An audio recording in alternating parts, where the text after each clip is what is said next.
Today, we're thrilled to have Christofi on the show, our first guest that has his own Wikipedia page. Chris has built an incredibly successful property and financial services business in Reventon. He's also an Amazon best-selling author with his book, Your Path to Wealth, Brick by Brick. His passion for empowering others is matched only by his remarkable achievements in philanthropy. Through his ongoing commitment to the Vinny CEO Sleep Out, Chris has raised over $180,000 for those at risk of homelessness. But Chris's story goes far beyond numbers and accolades. With an unwavering drive to back himself and a dedication to continuous self-improvement, he has become a beacon of motivation for entrepreneurs. Today, we hear his journey, from facing adversity head-on to mastering the art of building wealth and making a difference in the community. Whether you're looking to overcome your own challenges or seeking inspiration to take the leap, Chris's insights will no doubt leave you feeling inspired.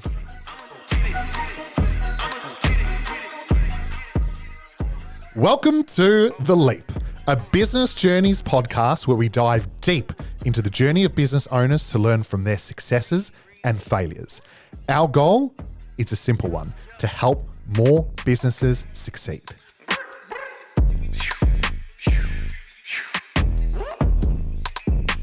And we are back for season 2, and I'm very excited to have some amazing guests lined up for this season. And to kick off, we have Christofi in the building.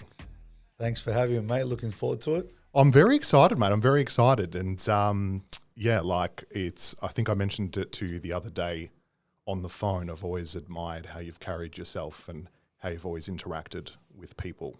To give you some context, I was saying to you the other day that I called Chris 2018 off the back of a cold call, and he was the first person off the back of a cold call without any credibility that actually gave me the time of day. So I really appreciate that, and I love these full circle moments that come back.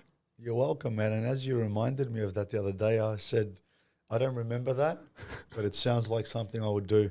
And I have many moments where people tell me stuff that I've done in the past or stories about this and that I've totally forgot about. And I've had quite a lot of stories like that. And I go, I don't remember that, but it definitely sounds like something I would do. And first and foremost, look, I love people. I am a people person.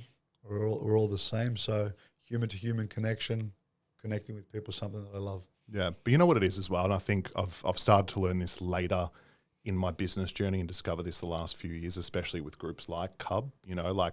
It was always intimidating for me.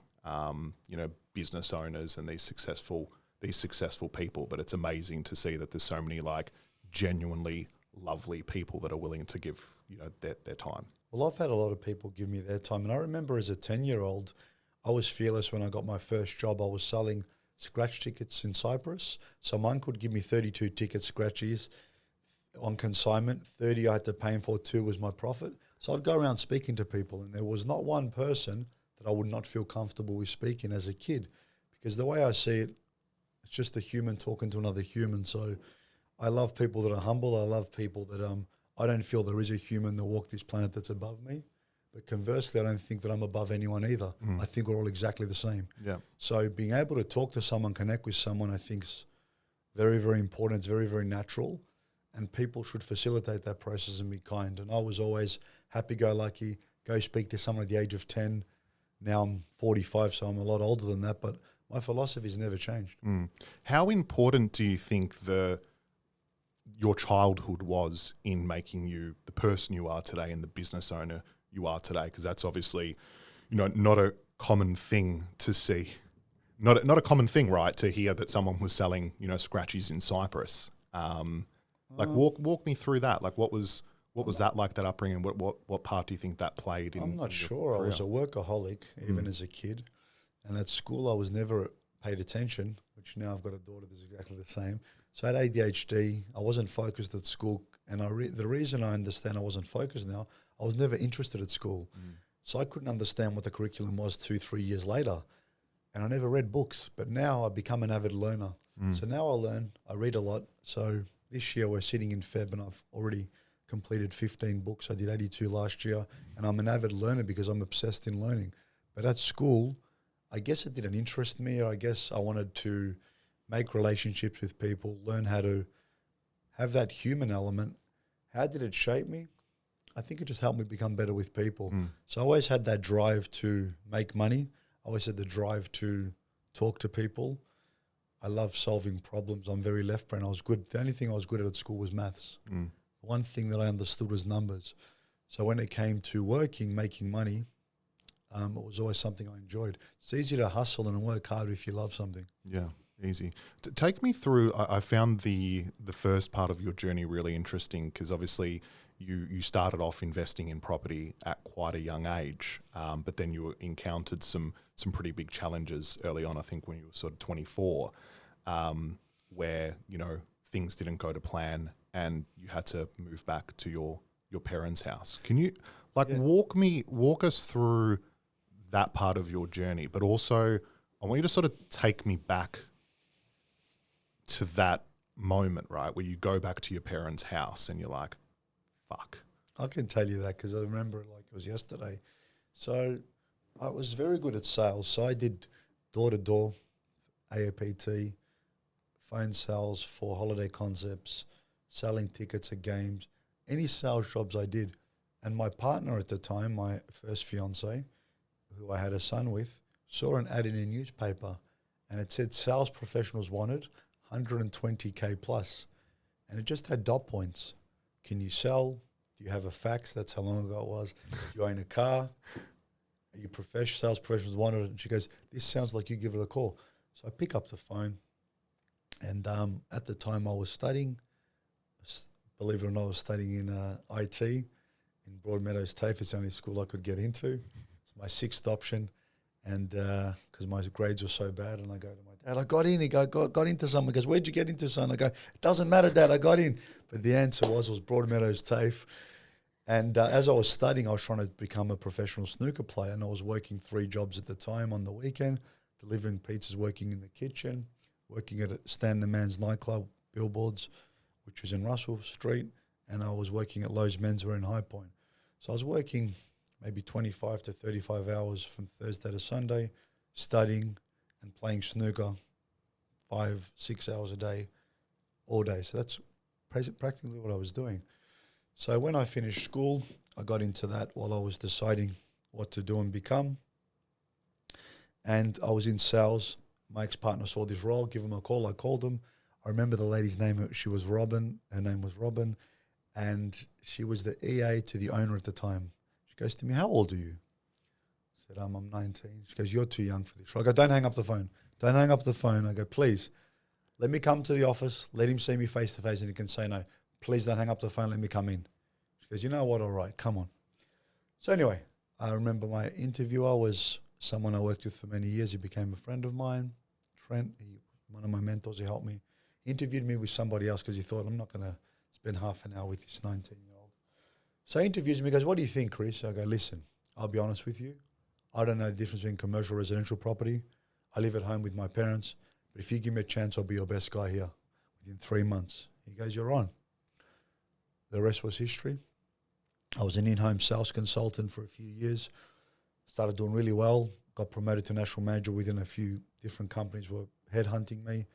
So I was making about $300,000 to $400,000 a year over 20 years ago. So it's decent money.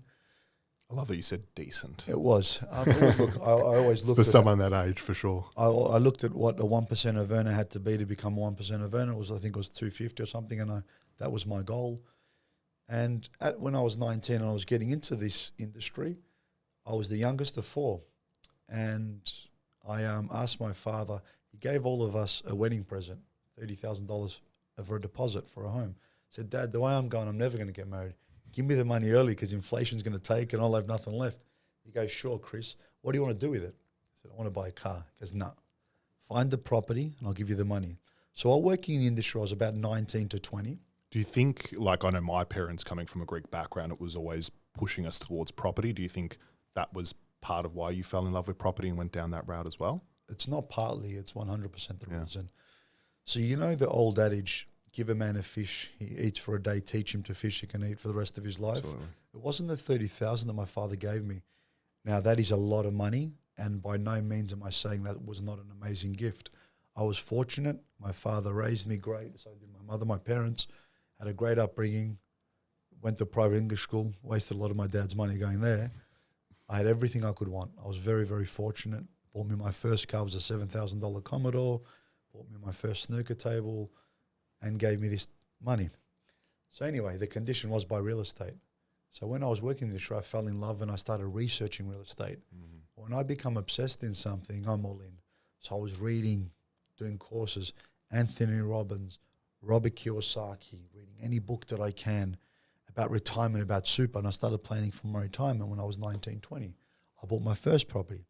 Bought my second, I bought my third, and the fourth. First one, what I found interesting was you didn't buy that, like you were renting next to your parents' house or in that same street. Yeah. And I think when you, like, I see it prevalent now where like, you know, mum and dad investors will look at investing in other states that they don't live. Reinvesting, it's called.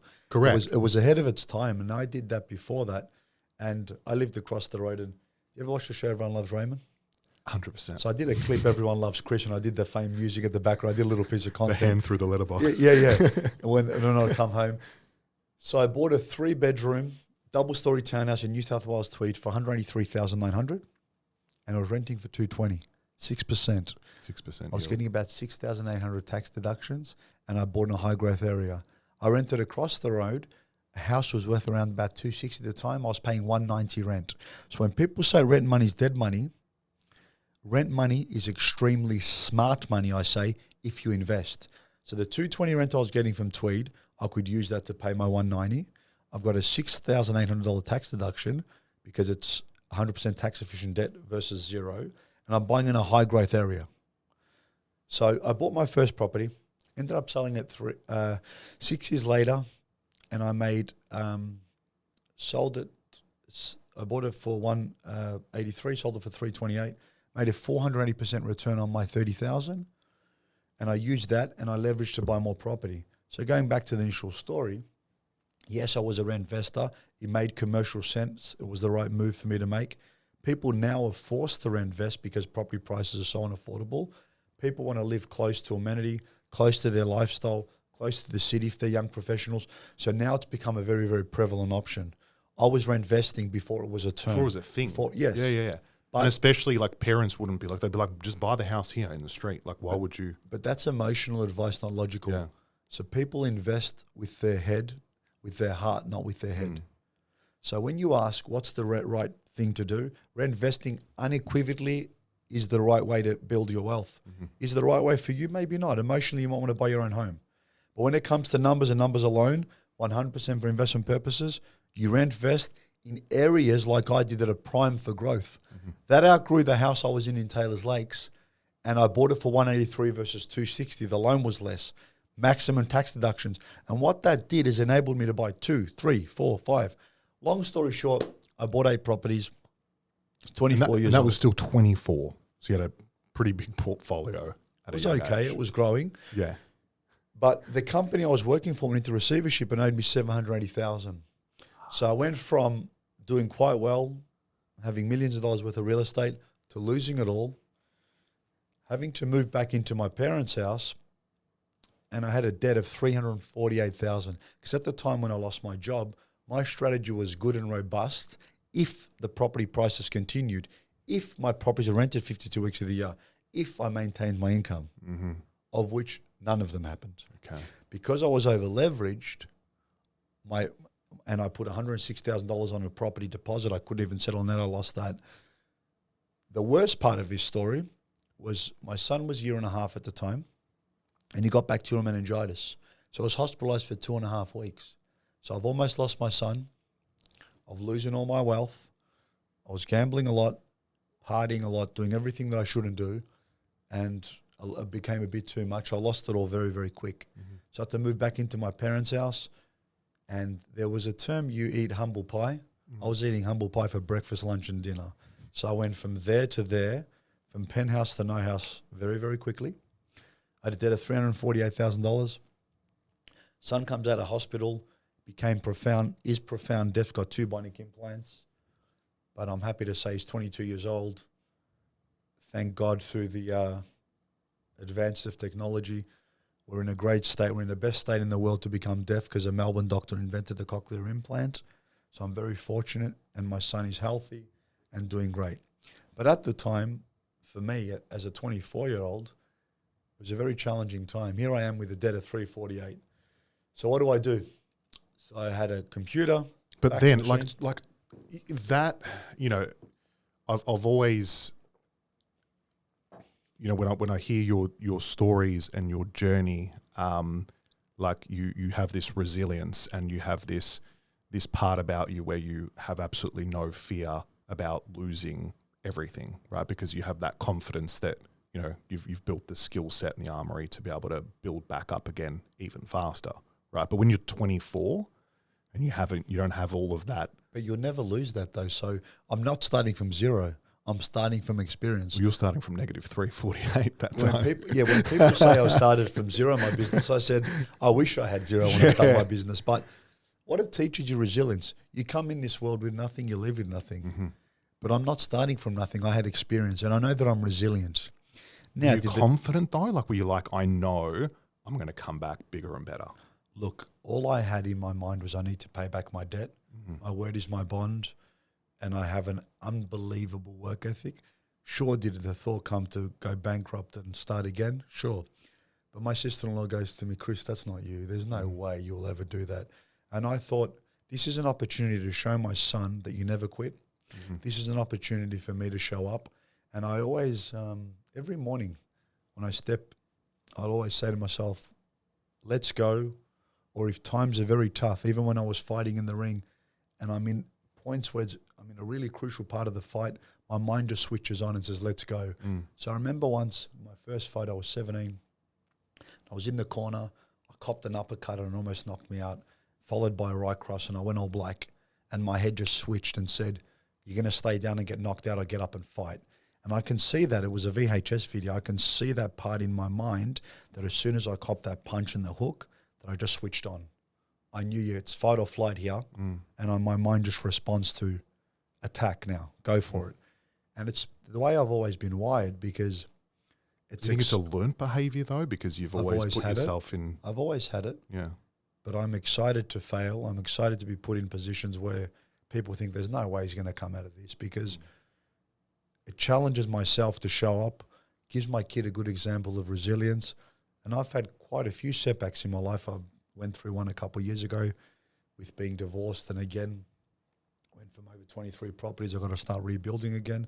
But at the back of that, I'm launching a new product and a new brand. I'm helping bespoke property service for separated divorced people, building their wealth back. So there's always an opportunity, and through every challenge and setback, it might take 6 months, it might take 12, it might take 24. You can look back and go, that was the opportunity that shaped me. Through adversity and through challenges, that's what makes diamonds. We're no different. You've got to put yourself through that stress. And I think there's a very different part of my brain that when I'm in a lot of trouble or I know that this is going to be tough, it makes me switch on. It makes me excited because I want to see how I'm going to respond. It blows my mind that, you know, like these things excite you, like those moments of adversity, the fight or flight response that, you know, like you tackle things head on. It's crazy. Like you were telling me about the, you know, there was the fear of heights. Yeah. Share that story because I think that really sums up your attitude towards the only two things fear. that I really have a fear of was heights and the dentist. And I remember... Did you do them at the same time? I did. I always wanted to bungee jump, but I've never really had the time or committed. So I'm in Thailand, I did my veneers and I had a treatment of like 6 hours, which is insane. So I'm dreading this. And while I'm driving in the taxi with my ex-wife at the time, where there was these little brochures, you get it from the back of a cab. We're driving in Thailand and I look at it and there's a bungee jump thing and I go to the guy, hey, take me here. And my ex-wife goes, you're going to bungee jump? I said, why not? Let's do it. I've always wanted to do it. I haven't had the time. She goes, but you got the dentist letter. I go, what a perfect day to do it. So anyway, I rock up there and I see it and my heart is pounding. I've got no shirt, but I can see my chest. It's pounding. Anyway, I get to the front and I'm speaking to... Was there a moment where you're like, I'm gonna turn around here? Like what was that? No chance. No. I'll pass out or die, but I'm not going to not do it. Yeah. I don't care how scared I am. My heart was pumping. I speak to the lady and I go, I'm terrified of heights, but I'll jump. And she goes, a lot of people say that tough guy, you might come down. I said, there's no chance I'm coming down. I turned to my ex-wife. I go, do you think there's any chance I don't jump? She said, no. There's not a doubt in my mind you're jumping. Anyway, I went up and my heart was pounding. I can see my chest.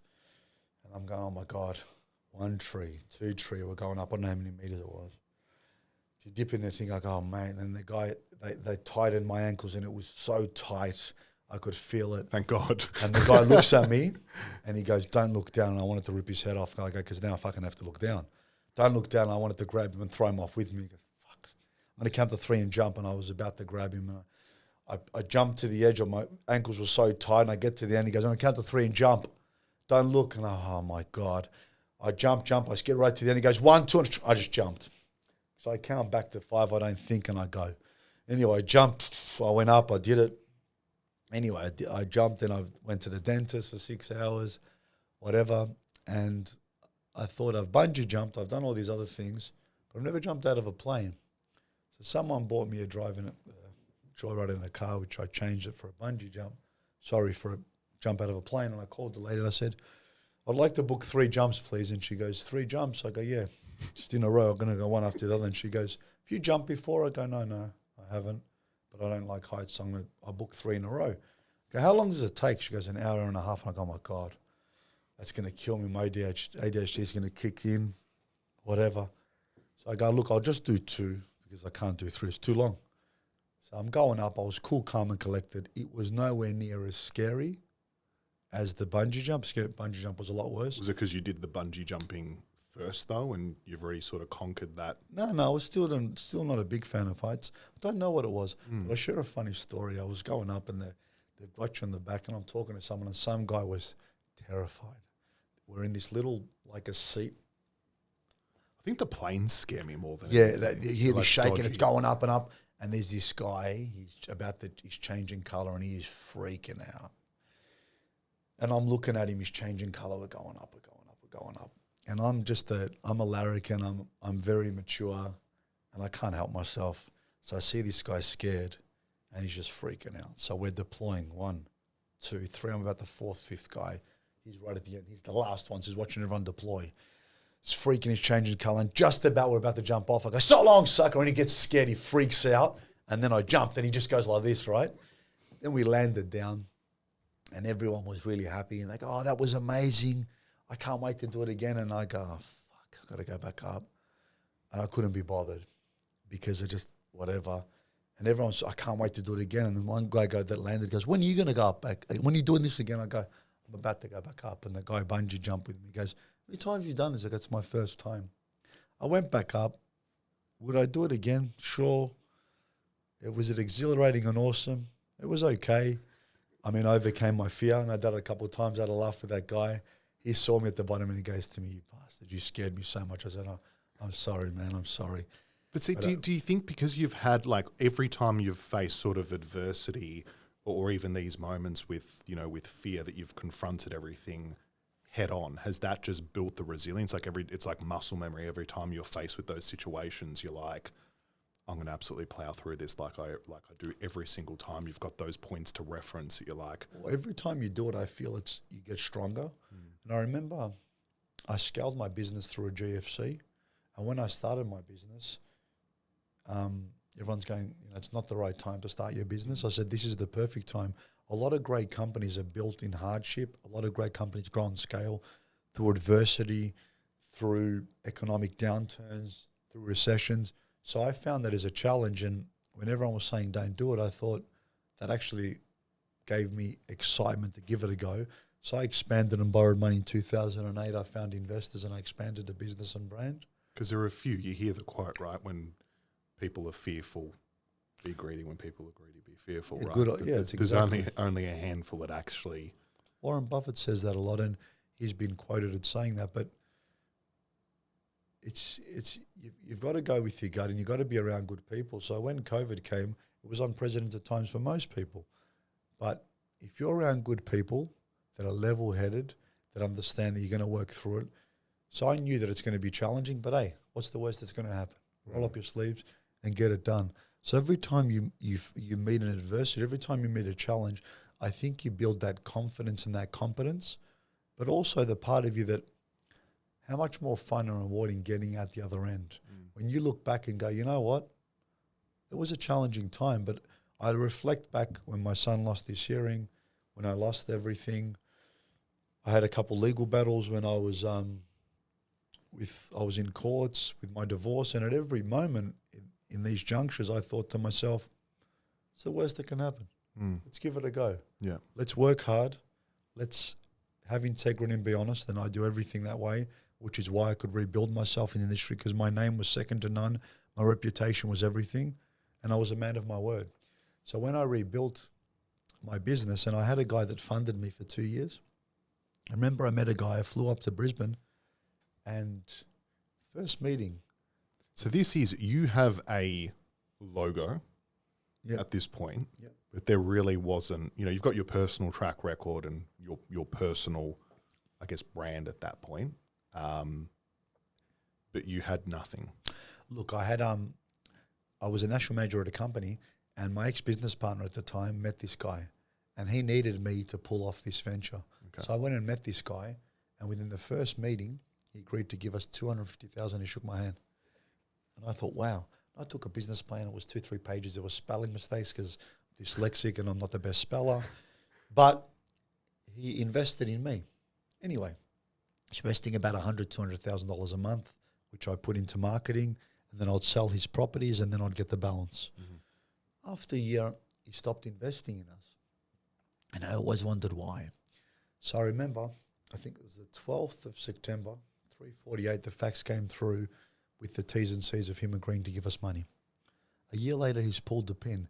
Now, we built a brand, and I had 5 offices around the country with my partner. And I thought, what if you had 5 at that point already? Yeah. Yeah. One in Bundaberg, one in Caboolture. How quick was that? Like, what time frame did you do that in? Well, when he gave me the money, I said to him, look, it's going to take me 3 months. I'm going to get you all these sales. I have to buy leads. It was just me. Yeah. I had to recruit a team. I had to buy more leads, and I had to get going. I had an in-home book. It was just me. But with that money, because the first 2-3 years, all I was doing is I bought 10 leads, generated 2 sales. I bought 20 leads. I generated more sales. I was paying down debt. Yeah, okay. But for the first 1 or 2 years, I was paying down my debt, and it was just me and someone else. And I was outsourcing all the services. But my goal was always to be a fully integrated financial services company. 21st of March, we're celebrating our 20 years. Got over 10 businesses and brands, finance, accounting, financial planning, property management. That was achieved. But going back to when I started, that was always the vision. So he gave me the money. In the 3 months, what I was doing is building my team, buying more leads. I expanded.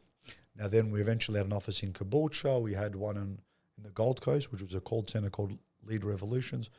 One in North Strathfield, one in Sydney, and one in Melbourne. What were with those locations at the time? Like, what was one was the call centre, so we found call centre operators there. So I had a call centre both internal and external. I had an office in Caboolture, office in Bundaberg because we sold there. We did have one in Brisbane. I think we had 5 or 6 offices at its peak. Now, we're getting money, everything's working. But I thought, what if this guy pulls the pin? So I went and saw. And he was the one that had the stock, right? Stock, plus he was funding me. Yeah. Now, I was doing all the heavy lifting, and I don't mean that in an arrogant sense. The other guy was just finding the stock. So I wasn't privy to a lot of the back-end dealings with developers. He kept me away from them, which there's a reason he did, and I found that out later. So I go, what if this guy pulls the pin on me? So I went and saw 2 developers, and I said, hey, I've got this program. It's working. I'm selling all this property. It's cost $100,000 a month. I'll do X property sales a month. He goes, yeah, we want to do it. Because I go, no, there's no spots. But if it ever comes available, would you be interested? I go, yeah. So I had 2-3 meetings and 2 already lined up if he ever pulled the pin. This guy pulls the pin. I'm shocked. We're kicking goals. We are flying. Why would he pull the pin? And I never knew why. A year and a half later, he pulls the pin. I've got 2 investors. I expanded. I'm going again. So when I expanded all the offices, when I had the 2 investors. Anyway, it always bugged me. Why did he? Anyway, I kept. I would have assumed you would have just picked up the phone and asked him the next day as soon as he pulled the pin, though, right? No, I didn't. No. I had no idea. Stopped funding us. Okay. But every morning, I'd read the fax that came through, and I said, This is the fax with the contract. From Mick Irwin from Pivotal Homes. Yeah, okay. 12th of the 9th, 2008. Came in at, I think, 328 or 340, I don't remember. But I used to read it, and I said, anyway, fast forward 10 years, call his office up. So this is 2018 now. Call his office. I said to the lady, hey, this is going to sound really weird. My name's Christofi. I own a company called Reventon. I need a favor from you. She goes, what is it? I'd like you to make a meeting with Mick. Don't tell him I'm coming, and I need 15 minutes of his time. I just want to come up and say thank you and meet him. I'm an old friend of his, and I need you to tell me, what does he like? She goes, he likes rum, Chris. I go, cool. So the 28th of September 2018, I flew up, and I met Mick. I shook his hand. I said, Mick, I want to thank you for believing in me 10 years ago. Because of you, I've built this brand. I've done this. This is the last 10 years of my journey, and I'll never forget what you did for me, and I'm very grateful. Thank you. Because I can't believe you're here, Chris. You're always a gentleman and a great operator. I said, thank you. I always appreciated you, and I want you to know this is what I've done. And I've got a question for you, Mick. He goes, what is it? Why'd you stop investing in us? And when he told me what he did, I understood. Mike's business partner tried to do a deal under the table. He felt uncomfortable and he pulled the pin. Now, I broke up with Mike's business partner because he did a couple of dealings that I didn't like under the table. Mm-hmm. And I said to him, I'm not getting any more money from any developers. Because getting money from developers and selling other people's stock. As soon as I got a wind of that, I didn't want to borrow it. So I had a meeting and I said, we're done. So 2 developers I knew, which is the ones I had to deal with. 2 I didn't. Now, we owed one of the developers about $280,000. We owed some money to another one. Now, I flew up and I met one that owed $280,000. I go, hey, my name's Christofi. He goes, who are you? I said, I'm this person's partner. We owe you $280,000. He goes, what the hell do you want? I said, I own half of that debt and I'm here to pay you. He goes, is this some sort of a joke, Chris? I said, no, I owe that money and I'm going to pay you. Either give me 3 months or I'll sell X pieces of your stock. He goes, your business partner, I won't mention his name, said that you're not taking any money anymore. I go, that was my idea. He goes, he said it was his. What did he do since we cancelled? He goes, I haven't seen him. Now, I had another meeting with the other partner. Now, we sold many stock for them. We built a great company. And we, at the time, were about $1 million in debt, but we had a lot of sales in the system. Now, I was going up to meet them to tell them that I'm not taking any more money. So my business partner at the time, so I flew up to Brisbane, and I'm always on time and I'm always early. I noticed. I was running early, and I called my business partner and I go to him, hey, I've landed early. I'm going to go in. I'm just letting you know. Don't go in without me. He goes, oh, why would I go in without you? I'm calling you to let you know. I'm not going in without you. Anyway, it's an 11 or 12 o'clock meeting. I'm 30, 40 minutes early. I'm calling him. He's not answering the phone. Long story short, 5 minutes before the meeting, I go, I'm not going to be late for anyone. I'm walking in. Who answers the phone eventually and who starts walking out? He does. So I see what's happening. So I walked into a meeting. I walked into an ambush.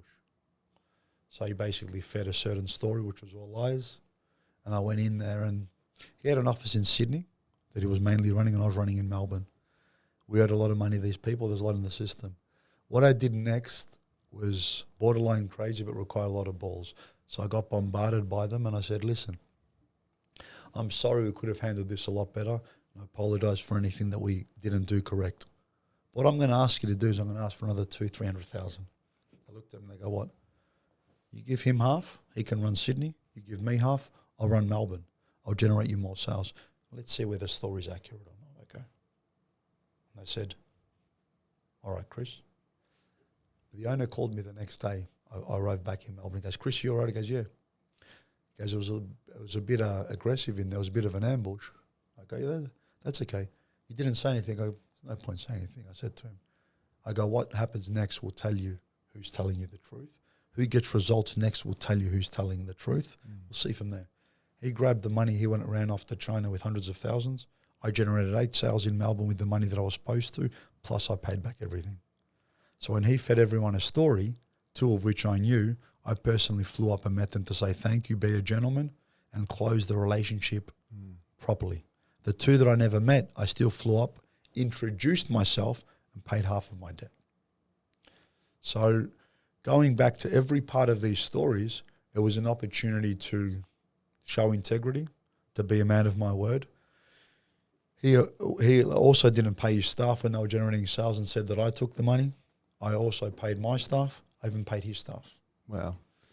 It's the thing that I love is like you're always so true to your North Star and your values, right? And I think I've seen you be able to, you know, like in terms of even, I always look at things from a recruitment perspective, right? Like I think you've managed to attract like-minded people and people through, you know, all of these dealings and the way you've conducted yourself always. Like people know what your character is and what you stand for, which I think is amazing. Well, when I asked the guy, how come you give me the money so quick, going back to that first meeting, how could he agree on the first meeting to agree to give us $250? I think it was $250.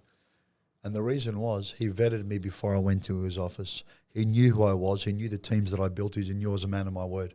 And I said, if I don't generate sales, I'll repay you. Now, I never had the money at the time, and I knew that I'd generate sales. But for whatever reason, if something didn't go right, I would always honor my word. Yeah. But he backed me as an individual. And when I went 10 years later to see him, for me it was a great moment, because a lot of people forget how they started, forget the people that believed in them, but forget the people that gave them a chance. Now I could be arrogant and say, yeah, I was always going to make money, yeah, I was going to succeed. Someone still wrote a check for a lot of money to back me. Yeah. And for me to go 10 years later, he was so grateful. And I actually printed out on a Reventon folder that sheet that I read every day, took an in-home book, 2 bottles of rum, and just said, mate, thank you. You backed me. I appreciate it. And obviously my curiosity had to ask the question. Yeah. I'm surprised like the next day you didn't just give him a call though. Like they would have been burning sitting there for 10 years sitting on that. It's not that I didn't tell him. He said, I just don't want to invest. Yeah. I don't think he was as forthcoming to tell me, your business partner did this and so I'm not comfortable. But 10 years later, I'm not working with that person either. It's a lot different. But in the moment, you might not feel that comfortable to say, I don't know the exact reason, but he just said, I don't want to do it anymore. Yeah, that makes and I sense. found it weird because the start's where the risky part is. But look, I've had a lot of ups and downs, but... Was 2008, Chris, was that... So that was like day one where it was just you and your business partner. Is that correct? No, 2005 is when I started 2005, okay. I don't remember what time me and my business partner started. It was probably a couple of years in. So it was just me buying leads, getting some money. And how many years was that for where you were just sole operator? A couple of years, I guess. Yeah. He was... So basically what it was is I found a finance company and I found a property company. So I used to refer them to the finance company and the property company. And we used to split the money, not the finance. Finance would get his money, would get nothing. Me and the property guy would split it. But the hardest part was the client acquisition, and the hardest part was the in-home side. I don't say that because I'm an in-home. I also have a full real estate license, a full finance license. So at every part, I went and did finance for 11 months. I went and studied, got my full real estate license because I wanted to understand every part of the process. So I'm not an accountant or a financial planner. I have business partners that do that, but I own 100% of the other parts of the business because I'm fully licensed. Because when I was giving advice, I wanted to make sure that I'm accountable to my clients. Because if you're sitting in front of me, I want to make sure that you're accountable to what you're saying. So I presented or I created a company exactly how I'd want it if I was a client. Yeah. Is it your license we're talking, Nathan? Are you accountable to what you say? So that's why I wanted to get those licenses. Built it, yeah. And it seems like it's very much built around the customer experience. It's customer centric. Customer experience is our number one value. It's easier to sell to an existing customer, right? And I am a customer. So I'm a product of what I do. The selfish question I wanted to ask, right? Because I look at businesses like yours that had, tremendous growth in a short-ish space of time. You might disagree, right? But you were at a point where 2-3 years it was basically just you building out the business, doing everything. So I had to pay down my debts though, right? And then how do you go from a few staff to 80 staff in 7-8 year time frame? Well, basically, it's like with anything. Was there a plan though, or was it just happen organically? There was a plan, but it wasn't as good or robust as it should have been. Planning, now I've become a lot more laser focused, a lot more strategic, and I've always had business mentors, and I'm always about upskilling. So one of the things I enjoy the most, outside my work and my 4 children and my philanthropy is upskilling. And I've always been around business mentors. So no matter what I did in my life, when I was kickboxing, I was surrounded by world champions. When I was playing snooker, I was surrounded by world champions. I always found the best of the best, and I made sure to make it my business to hang around and ask questions, because if you hang around with champions, you become one. You learn how they think, how they operate, and you put that in your game. So you don't know exactly where the business would be? No, but I just focused on getting better 1% every time. And I always say that best way to eat an elephant's one bite at a time. Just get a little bit better, hang around good people that have built a business that you want to build. Now, you see online, everyone's a coach, everyone's a property expert, everyone's a digital marketer, everyone's a recruiter. How many people live and breathe it? How many people have a proven track record? Do you have an advisor yourself that you speak to? Now, we've got teachers at school. Olympians have coaches. Why don't you have one for business or life? Yep. Doesn't make sense to me. So I've always had that sounding board. But ultimately, you've got to roll up your sleeves and do it yourself. So for me, nothing phases me. It doesn't really matter, because I know that I'm going to work hard. I'm going to figure it out. I'm going to take a few hits, and I'm going to come back. So what's the worst that can happen? So you will look at yourself though, and again, and you'll be probably highly critical of yourself that you didn't get to that point faster. Am I right? I always look at it like that. So I look at myself, not to be self-deprecating, but I always think that I underachieved. I could have done more faster if I was focused. So the last 20 years in my business, I've done some okay things. I won't discredit that. I mean, we've won 50 awards featuring 110 plus publications. We've helped 10,000 clients, sold 3,500 properties. We have over 3 billion in sales, $1 billion under management. We've done some okay things, wrote a book. But I look at all that and I thought, if I was laser focused, I could have done all that in 5 years. So how would you years. have? Like, so if you were to look at it and I go, all right, Chris, we're going to start from scratch. You've got all the knowledge, right? The connections, the network. Take more time at the front. I just get in, let's figure it out quickly. Yeah. And that tenacity is amazing, because I don't hesitate. I just do it like jumping out of a plane. There's no doubt I'm going to confront it. But if you spend a little bit more time up front with the strategic plan, because when you make a decision that's not good, yes, you win or learn, but it also takes time, it takes money, and it also takes energy to undo that decision.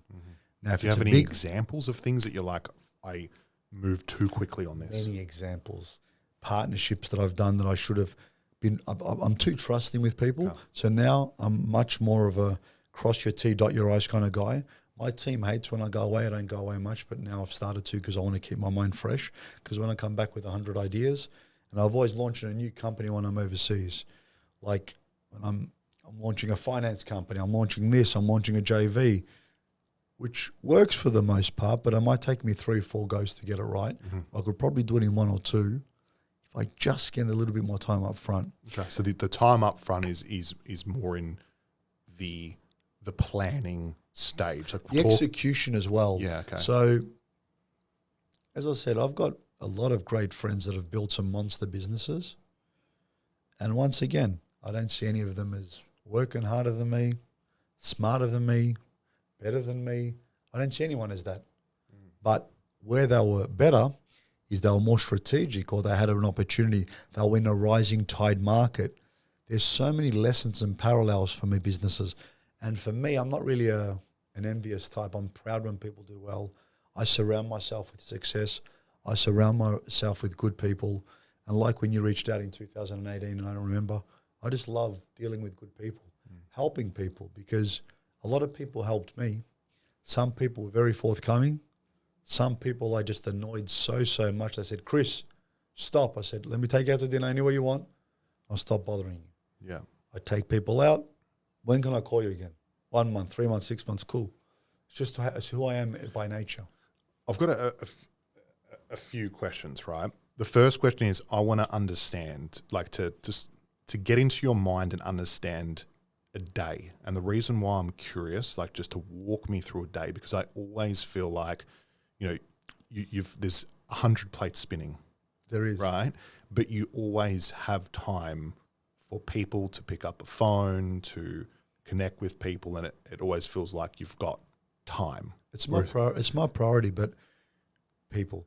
But if you speak to me in 6 months, I'm doing something different. So I've evolved so much, or I've changed. So I remember for about a few years I was getting up at about 2:30. So at the office by 2:45. I was leaving at 7 p.m. 5, 6, 7 days a week. Because I love it, it's a passion. I'd go home, spend a couple hours with my kids.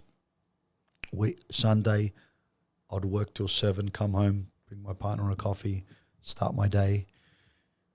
So I was working 80 to 100 hours a week. And I say I'm a retired businessman that does 80 to 100 hours a week. It's a passion. Now, right now, I'll get up early, not as early as that, maybe 5, have a cold shower, getting back into training because I've been very slack in that regard. I do 1 to 3 hours worth of mind feeding every day. That could consist of listening to a book, reading a book, podcast, speaking to people, which is my business advisors, my friends, my colleagues, reaching out to people like yourself, my philanthropy, which is where I spend a lot of my time. So there's no typical day in the life of Chris Christofi. Mm-hmm. I've got 4 kids, 22, 11, one just turned 9, one's about to turn 8. And I've got to take them to school. I'm a single dad at the moment. So I've got to wake up in the morning, get them ready. I have them 5 nights a fortnight. 7, I have my oldest one 7 nights every fortnight. And my son lives with me. So doing that's very challenging for me. Do you ever actually feel overwhelmed though? Like when I hear that shit, I'm like, all the that time, is crazy. All the time. So in the morning when I'm with my kids and I've got to go to work, it's so overwhelming so many times. But I sit back and I just meditate and I try to think, this is the most important time. I want to really cherish these hard times because when they grow older, I won't have them. So my time with my kids is limited. You focus consciously on being very present in every situation? The hardest thing I've ever learned in my life, Nathan, is being present and having access to myself. Mm-hmm. I've read so many books and I've studied so much because of my ADHD to become present. This is something that I was not very good at. My attention at school, I was doing 15 things. I was a serial daydreamer, whatever which was my youngest daughter. But now I just want to be present because if you look at it, your kids turn 20, they move out. Mm. I want to spend every minute I can with them. From the age of 20, let's say you live till 80, I might have 1 more year with my kids. When you look at them, they come for a dinner, go away for 3 days. The total time I will spend with my kids when they move out might be 1 year. When you think about it like that, every minute is so important. So when it's challenging and I want to I can't take it and my 3 daughters are fighting because they're little girls and I'm in the middle trying to work it out and keep a clean house and keep it calm. I sit back and I smile and I go, this is what it's all about. I need to be present. I want to enjoy the current time because you enjoy the good times more. So this is something I'm 45 years old. I'm only learning this now. Well, yeah, I want to ask advice, right? So I feel like there's pressure in today's society to, be there for the family more than they used to be, right? You used to be the provider. Now it's a little bit more of a, you need to be present. There's an expectation there, right? And I hear you talking about it, and obviously that's why we do what we do a lot of the time for our family, for our children, right? But then I know that you are where you are because of the 3 a.m. wake-ups, the 17 hours of work, and you did that for 6-7 days for many years. Yeah, but you look at it like this. I had a guy on my podcast, work-life balance. There's no such thing. It's work-life choices. Mm-hmm. You make conscious choices. Now, I'm very familiar that I'm always going to be working. I'm working part-time sometimes at 60 hours a week. I want to do that. That's what I want. I need that in my life. Now, I'll be with my kids, and when I'm with my kids, I'll be present. But it's not going to be an abundance of time.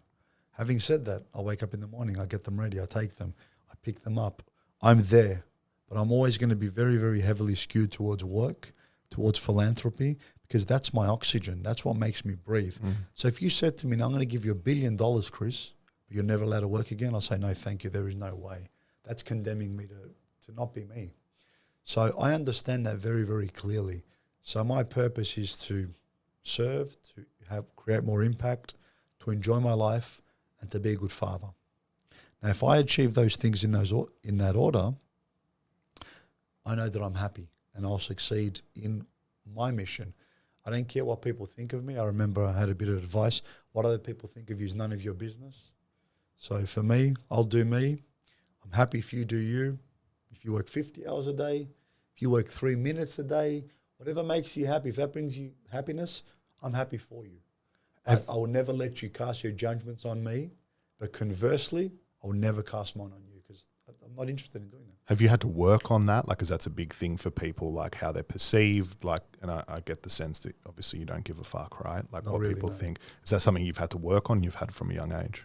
No, look, someone's embarrassed. I was always that kid asking questions. People go, I can't believe you asked that, but I didn't understand the question. I don't care about being embarrassed, being an idiot or a fool. I'm going to ask the question. If you call me silly or think, how could he ask that question? I don't give a shit. I don't care. I prefer than walking out and saying, I don't have no idea what it's talking about. I'll ask the question. Now, I've asked questions that would appear that, how does he not know that? I'm cool with that. I just want to learn. I'm always coming from the angle that I want to understand someone's position and I want to learn something. And I love Stoicism. I love how Socrates said, all I know is nothing.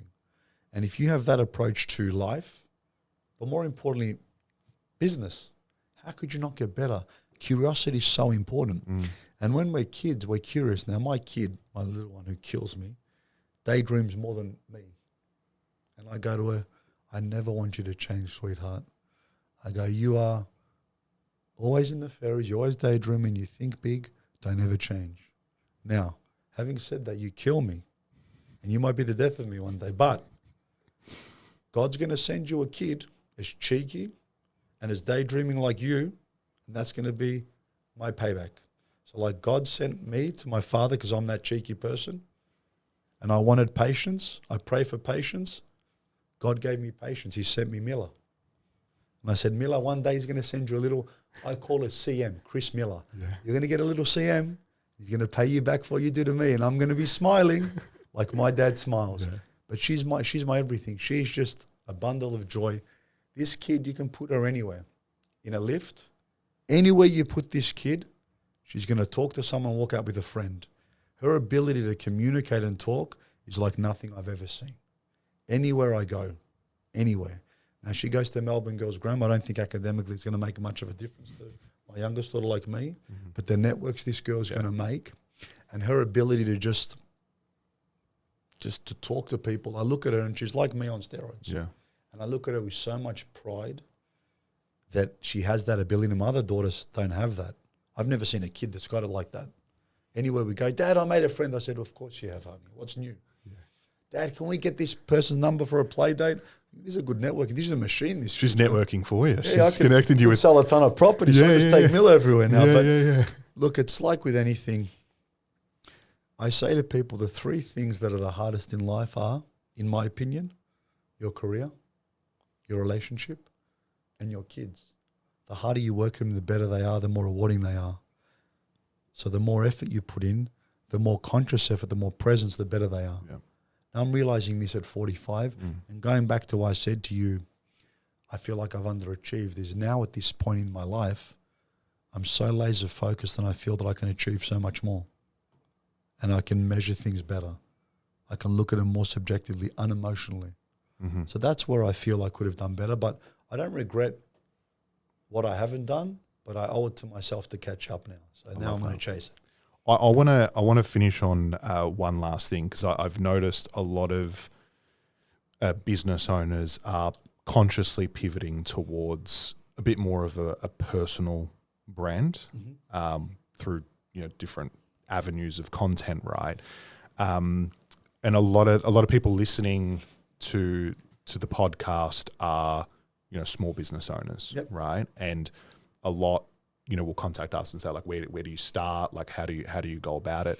My question to you is like, how important is it in today's age? And like, where would you start? What advice would you give to people? Reach out to someone you like to get advice.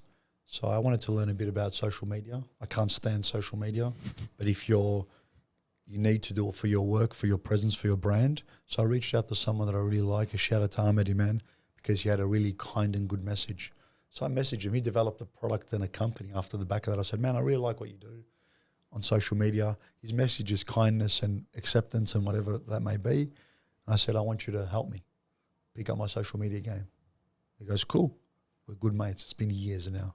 Every area of your life, find someone that can mentor you. Pick up a book. It's $20. Buy an audio book. Listen to Blinkist. Do little things of constant improvement.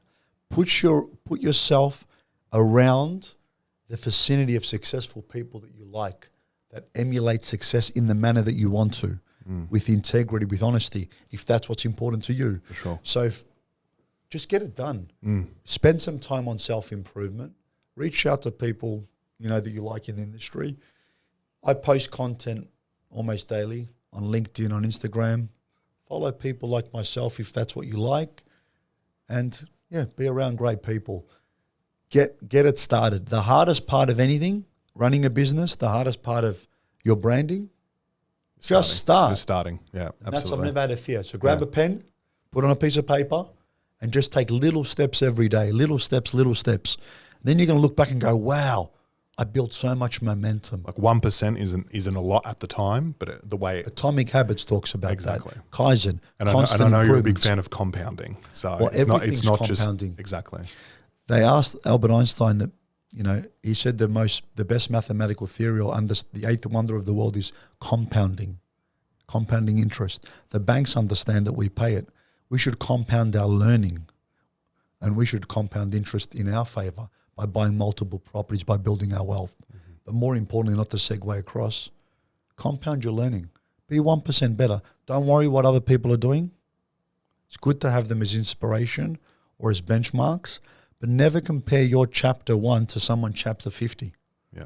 If I was speaking to you, or if I was speaking to someone who is 10 steps ahead of me, I'd say to him, what were you doing at this point of your career when I'm at? So when you were starting, or in the 6th year of your business, if I'm entering my 6th year, what were you doing at this point in your career? If I'm asking him what's he doing now and he's $1 billion and I'm worth $1 million, it's going to be very different to what I'm doing. When you were worth $1 million, what were you doing in your business? Because he's going to give you advice based on where you need to be. Now, it's good to look at what he's achieved, or she, because it's inspiration. But don't compare your chapter 1 to someone's chapter 50, because you'll be disheartened, or you'll think, I'm never going to do that. Yeah. Just get better. Just start. Yeah. Just take action. I think it's and in great a year, you're advice. going to be so much better off. Yeah. And 2 years, you'll be better. And you'll keep growing. Your network will grow. Your circle of influence will grow. And everything will evolve. I love it. I think there's no better way to finish off than that piece of advice. But I wanted to thank you again for coming on. It's been a pleasure, as I said, from that first interaction. I can't believe it. Yeah, but you've had a few of those moments, right? And I think it always it's actually made me conscious in my role with every interaction that I have, right? Speaking to candidates, to speak to 218. We are clients. talking 7 years. Talking a while and ago. you're a friend of mine that I saw in Sydney. Yeah. Just to think of what a small world it is, and being kind and reaching out. Because when you contacted me again and I saw the thread in LinkedIn, the message was from donkeys years ago, and I didn't even realize. Yeah. Isn't that incredible? It's crazy, right? But like I always, I think it's so important to treat people, the way you want to be treated at the end of the day. So really appreciate you having you on, and I'm looking forward to all the feedback that'll come from the inspirational story. Absolutely love to. Thank you, and I'll look forward to having you on season 7 of Relentless. Yeah, can't wait. Awesome, thanks.